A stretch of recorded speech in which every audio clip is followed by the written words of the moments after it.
दोस्तों, मेरा नाम Akhilesh Yadav. I am from SNIT Surat student और currently I am pursuing MSc chemistry. और तो आज मैं आप लोगों को बेंट रूल केमिस्ट्री का एक टॉपिक है जिसको हम पढ़ाने जा रहा हूँ, केमिकल बॉन्डिंग से में आता है। तो बेंट रूल सबसे पहले हम सोचते समझते हैं कि बेंट रूल होता क्या है और इसको हम इतना क्यों पढ़ते हैं।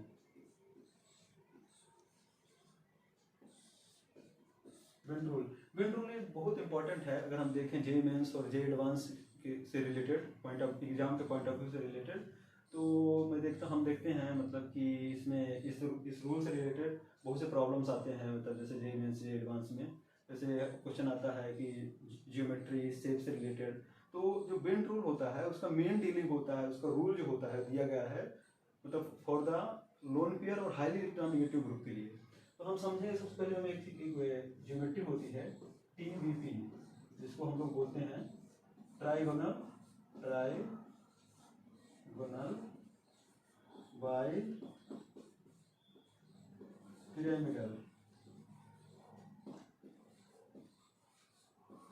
पिरामिडल ज्योमेट्री होती है। इसमें हम बेंट रूल का यूज करते हैं। अब हम देखते हैं इसमें हम ट्राइगोनल बाई पिरामिडल ज्योमेट्री का यूज कैसे कर सकते हैं। ये ज्योमेट्री होती कैसे है,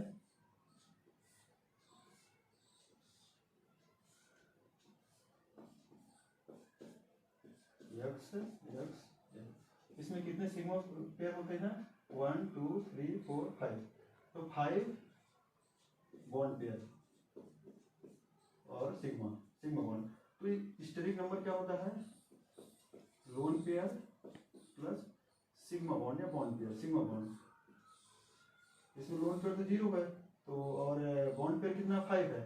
तो अगर स्टेरिक नंबर जो है 5 हो गया तो हाइब्रिडाइजेशन इसका क्या हो जाएगा, हाइब्रिडाइजेशन sp3d। जो sp3d ज्योमेट्री होती है और sp3d हाइब्रिडाइजेशन होता है, वो दो हाइब्रिडाइजेशन का मिक्सिंग है। जैसे sp2 प्लस pd, जो ये होता है ये इसको हम इक्वेटोरियल बोलते हैं और इसको एक्सियल बोलते हैं, ठीक है। तो जो sp2 होती है ये इक्वेटोरियल को रिप्रेजेंट करती है, इक्वेटोरियल पोजीशन को रहती है, और ये जो pd होती है ये एक्सियल को रिप्रेजेंट करती है ना। तो जो बेंट रूल का स्टेटमेंट होता है मतलब हम कहाँ पर मतलब कि कहाँ पर ज़्यादा इलेक्ट्रॉन नेगेटिव ग्रुप वो मतलब अच्छा फील करता है, कहाँ लोन पेयर अच्छा फील करता है, इसी को मतलब कि बेंट रूल समझाता है। तो ये इसमें दो स्टेटमेंट हैं। मैंने एक स्टेटमेंट बनाया मतलब कि जो लोन पेयर है, lone pair should be on the equatorial position and highly or more electron negative group, highly electron negative group or subsequent should be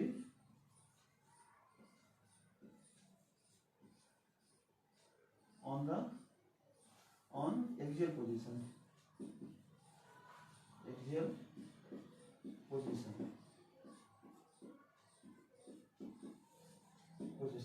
तो जैसे क्या बोला, lone pair should be put on the axial position, equatorial position. तो equatorial position क्या है, sp2 से बना है, तो यहाँ पर लोन पेयर रहेगा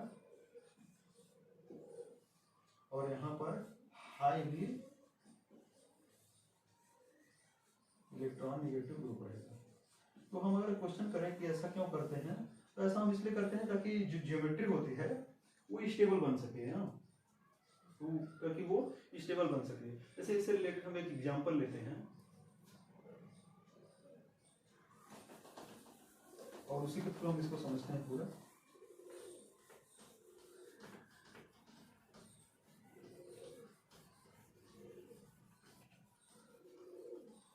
जैसे हम देखते हैं PCl5 इसी ज्योमेट्री का है एक एग्जांपल PCl5। तो PCl5 हम कैसे मतलब ड्रॉ करेंगे,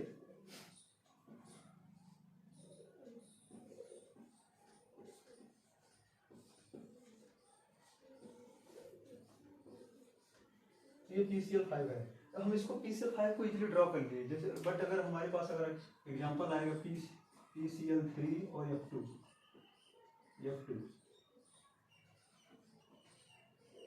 तो इसको हम कैसे ड्रॉ करेंगे, जैसे देखते हैं।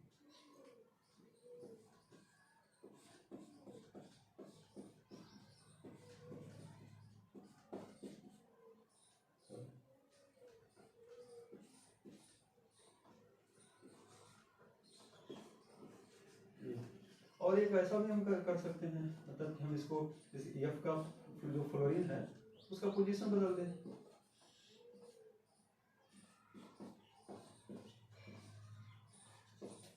और एक ऐसा कर सकते हैं कि हम फ्लोरीन को सीधा स्ट्रेट लाइन पर लगा दें। तो ऐसे हम क्लोरीन जो कि PCl5 है उसका देखते हैं, सिर्फ एक ही स्ट्रक्चर वो मतलब कि बन रही है, और इसमें PCl3 F2 जो है उसका हम देखते हैं, तो इसमें 3 ज्योमेट्री दिख रही है। हम देखते हैं कौन से स्टेबल है, जैसे हम यहाँ पर देखेंगे कि ज़्यादा मतलब रिपल्सन करती है, अनस्टेबल होगा, और ये जो पेट्रोल के स्टेटमेंट है highly electron negative group should be on the axial position, ये भी नहीं है क्योंकि ये भी एक यहाँ पर और एक यहाँ पर है, तो ये भी ज्योमेट्री अनस्टेबल होगी। हम देखते हैं ये जो ज्योमेट्री है यही एक ज्योमेट्री है जो स्टेबल है, क्योंकि ये जो हाईली इलेक्ट्रॉन नेगेटिव ग्रुप है ये मतलब कि एक्सियल पोजीशन पर, जब एक्सियल पोजीशन बोलते हैं हाईली इलेक्ट्रॉन नेगेटिव ग्रुप, इनका बॉन्ड लेंथ जो है ज़्यादा बड़ा, मतलब कि बॉन्ड लेंथ ज़्यादा होती है, और हम देखते हैं कि जो बॉन्ड लेंथ होता है ये इनवर्सली प्रोपोर्शनल होता है बॉन्ड स्ट्रेंथ का, बॉन्ड स्ट्रेंथ का। तो जब बॉन्ड स्ट्रेंथ कम होगा बॉन्ड लेंथ ज़्यादा होगी, जब बॉन्ड लेंथ ज़्यादा होगी तो अगर हम इसको थोड़ा सा हीट कर देंगे तो ये जो बॉन्ड पेयर होते हैं ये टूट जाएंगे। तो ये जो PCl3 F2 होता है वो किस में टूट जाएगा, PCl3 में और F2 में, ये टूट जाएगा। जब हम हीटिंग इफेक्ट यूज करते हैं तो ये ब्रेक हो जाता है, तो और हमको ये प्रोडक्ट मिलता है। तो हम देखते हैं इसमें जो, अब हम इसके रिलेटेड कुछ एग्जांपल देखते हैं, ये ओवरऑल था मतलब बेंड रूल से रिलेटेड। तो हम ये TBP का ज्योमेट्री से कितने कैसे बनते हैं, स्ट्रक्चर कैसे ज्योमेट्री बनती है उसका हम पूरा देखते हैं।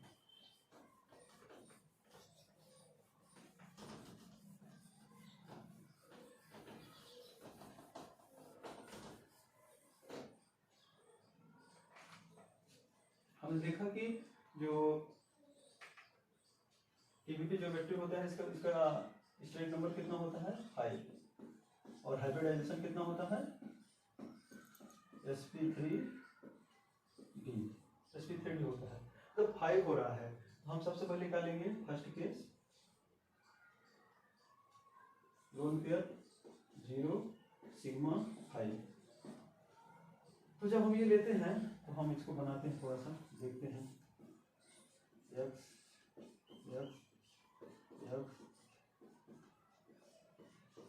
ये, तो इसका ज्योमेट्री क्या होगी, ज्योमेट्री और स्ट्रक्चर सेम होगा क्योंकि हम इसमें कोई लोन पेयर नहीं है, तो इसका ज्योमेट्री क्या होगा TBP, और स्ट्रक्चर भी क्या होगा TBP सेम होगा। दूसरा केस हम लेते हैं जब लोन पेयर, एक लोन पेयर हो जाए और एक बॉन्ड, एक सिग्मा या बॉन्ड पेयर हो जाए 4, अभी भी स्टेप नंबर 4 ही है, और इस पे वो हाइब्रिडाइजेशन सेम ही होगा।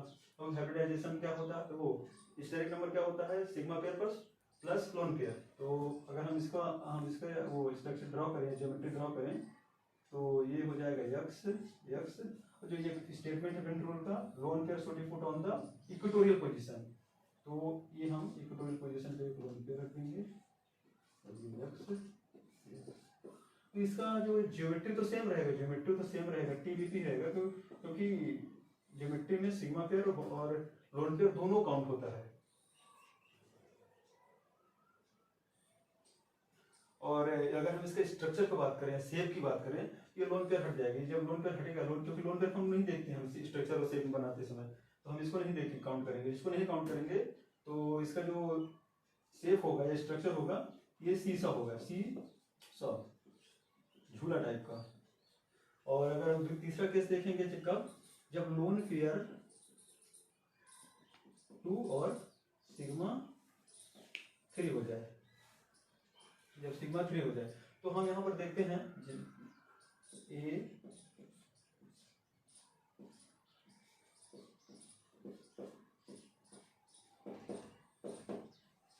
ये 2 लोन पेयर हो गए। अब हम यहाँ पर देखते हैं 2 लोन पेयर है और दो लोन पेयर है और 3 सिग्मा बॉन्ड है। तो हम देखते हैं यहाँ पर कि अब जैसे इसका टीबीपी सॉरी ज्योमेट्री जो होता है ज्योमेट्री तो टीबीपी ही होगा, लेकिन अब स्ट्रक्चर क्या हो जाएगा, स्ट्रक्चर हो जाएगा जैसे हम इसको नहीं करेंगे तो क्या हो जाएगा कि टी शेप हो जाएगा, टी शेप हो जाएगा, टी शेप हो जाएगा। जैसे यहाँ पर ये फर्स्ट स्टेटमेंट क्या था, lone pair should be put on the equatorial position, हम लोन पेयर इक्वेटोरियल पोजीशन पर लिखा है। अब इसका हम कुछ एग्जांपल ले लेते हैं, जैसे ClF3 लेते हैं, ClF3 Cl का आउटमोस्ट ऑर्बिटल में कितने इलेक्ट्रॉन होते हैं, 7, 1 2 3 4 5 6 7। तो हमको सबसे पहले क्या ये रोल ध्यान रखना, highly electron negative group should be on the axial position. हम पहले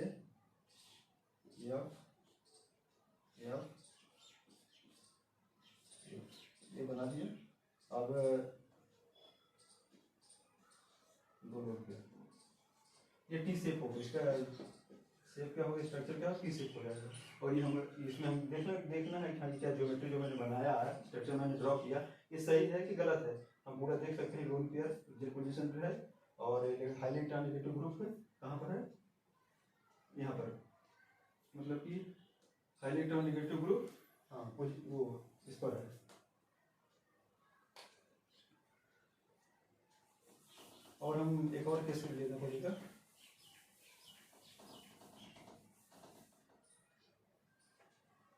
जो 4th और लास्ट केस है, जब लोन पेयर 3 हो जाए और सिग्मा 2 हो जाए। ये जो ज्योमेट्री होता है, ये केस कई बार एग्जाम में आता है। जैसे हम देखते हैं ए सिर्फ 2 सिग्मा पेयर हैं, यक्स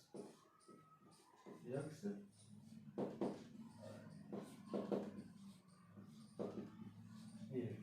तो ये जो ज्योमेट्री होती है, ये जो केस होता है, ये बहुत इंपॉर्टेंट होता है, मतलब कई बार इससे रिलेटेड एग्जाम में क्वेश्चन आते हैं।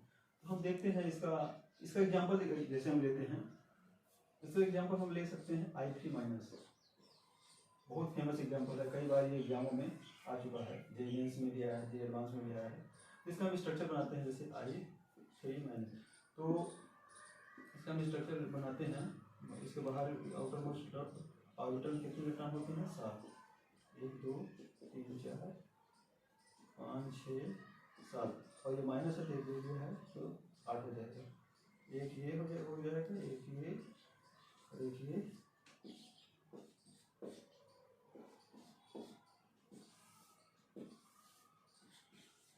ये तो हम इसका देखते हैं, इसका जो शेप होगा, स्ट्रक्चर होगा, ये लीनियर होगा।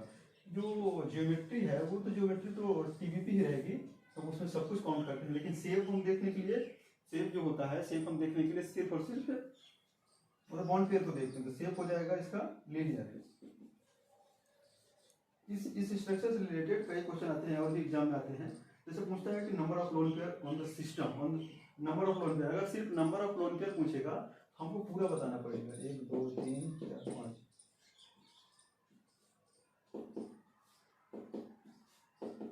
अगर नंबर ऑफ लोन पेयर पूछ लिया तो हमको पूरा काउंट करना पड़ेगा, 2 3 4 5 6 7 8 9। तो number of lone pair on the system, ये हमें ध्यान रखना है। कुछ नहीं लिखा है, हमें यही समझना चाहिए कि सिस्टम को पूछा है, तो कितना हो जाएगा 9। और number of lone pair on the central atom, अगर सेंट्रल एटम की बात करेगा तो 3 होगा।